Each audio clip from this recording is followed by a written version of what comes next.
você, aí uma pergunta desse advogado aqui, por que você escolheu mais a esquerda do que a direita? E aí eu quero até que você explique. Eu acredito que eu ter ido para a esquerda não foi meio que uma decisão minha. Eu sou um jovem de pele parda, né? Portanto, negro, de uma periferia, que cresceu ouvindo Racionais, que vem de uma família nordestina, que desde sempre apoiava os governos do PT, fez campanha pro Lula e tudo mais, né? Então, eu acredito que tudo isso de alguma forma foi me formando, né? E eu acho que eu sempre tive uma visão sobre Jesus muito diferente da que a maioria das igrejas evangélicas pregam hoje, né? E quando eu fui estudar e conhecer mais a fundo sobre o social, sobre o lugar em que Jesus estava localizado e por que Jesus nos é vendido dessa forma, como por exemplo, coisas simples, mas que explicam muita coisa. Por que Jesus é branco? Por que nos apresentam Jesus branco?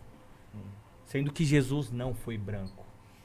Jesus era um palestino, cresceu no Oriente Médio.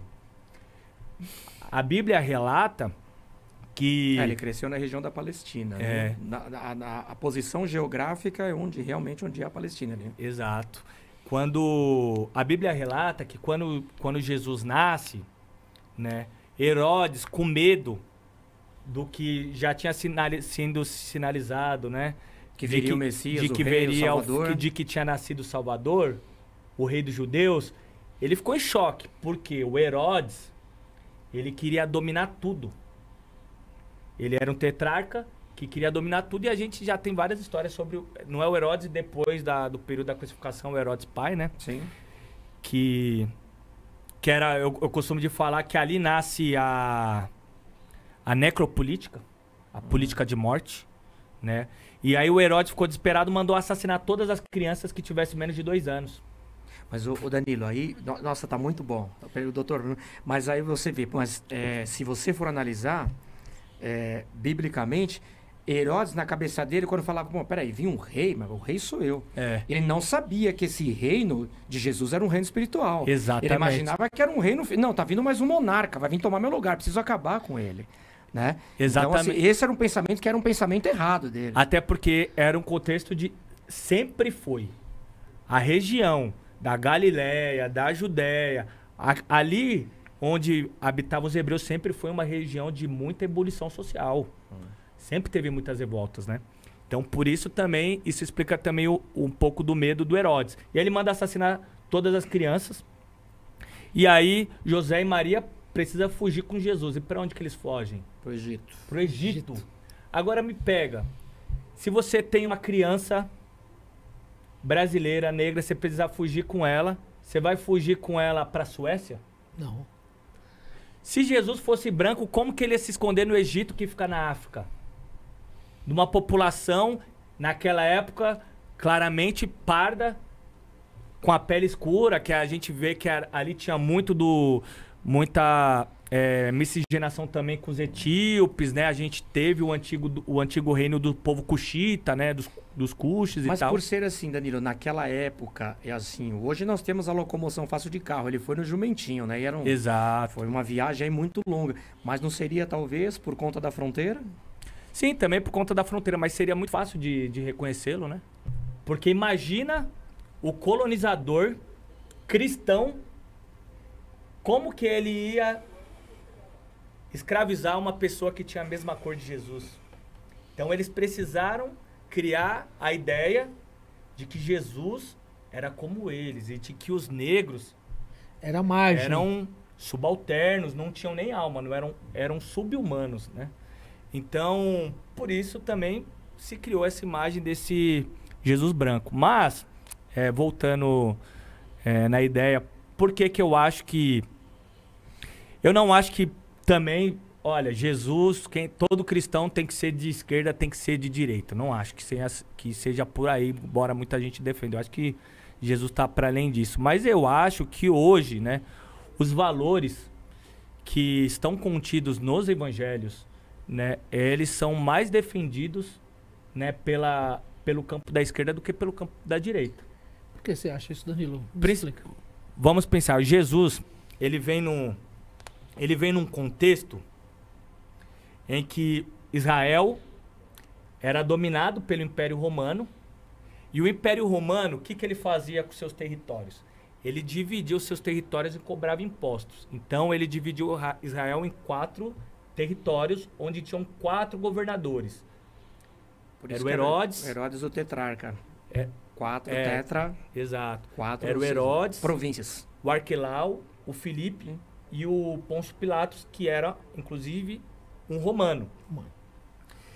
E nesse contexto, é só para a gente fazer aqui uma breve análise, né? Nesse contexto, o Herodes, ele queria dominar tudo. E ele precisava mostrar para César que ele era um bom gestor. E aí o que ele fez? Ele falou, olha, para eu mostrar para César que eu sou um bom gestor, eu preciso mandar mais dinheiro para o Império Romano. Então ele aumentava com muita frequência a carga o imposto. E qual que era a principal atividade econômica? A pesca no Mar da Galileia. Então os pescadores começaram a ficar muito revoltados. E aí Jesus começa a pregar onde? Para os pescadores. Justamente na praia, para os pescadores, e chama os pescadores para andar com ele. E ali Jesus começa a fazer várias pregações, vários milagres, trazendo uma nova ideia, né, de Deus. Porque ali, a gente muita gente costuma dizer, né, o Deus do Antigo Testamento é um Deus que castiga e o Deus do Novo Testamento é o Deus da graça. Isso é equivocado.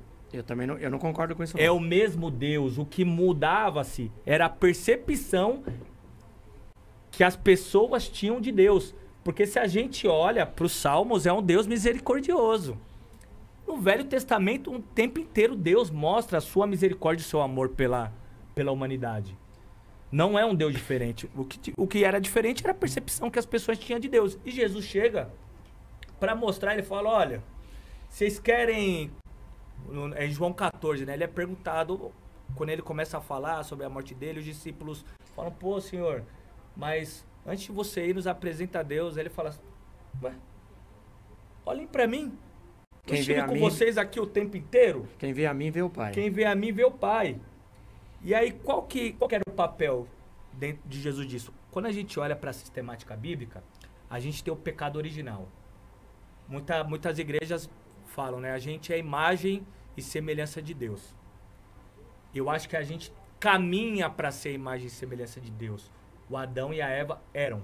O pecado original deformou a imagem e semelhança de Deus. E Jesus vem com o objetivo de restaurar essa imagem e semelhança, nos permitindo, através do seu sacrifício, receber o Espírito de Deus, que vai ser o nosso conselheiro, e é o que vai forjar o nosso caráter, para que a gente se aproxime dessa imagem e semelhança que está totalmente revelada na figura de Jesus.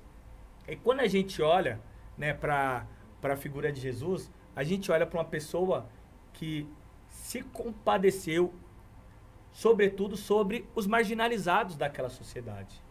Porque, desde sempre, né, as sociedades, por conta também do pecado original, foram sociedades que excluíam. Foram sociedades que marginalizavam. Foram sociedades que estabeleciam quem tinha dignidade e quem não tinha dignidade. E Jesus falou, o quê? Não é bem por aí, não. Não é bem por aí, não. Eles são filhos de Deus também. Eles também merecem o amor de Deus.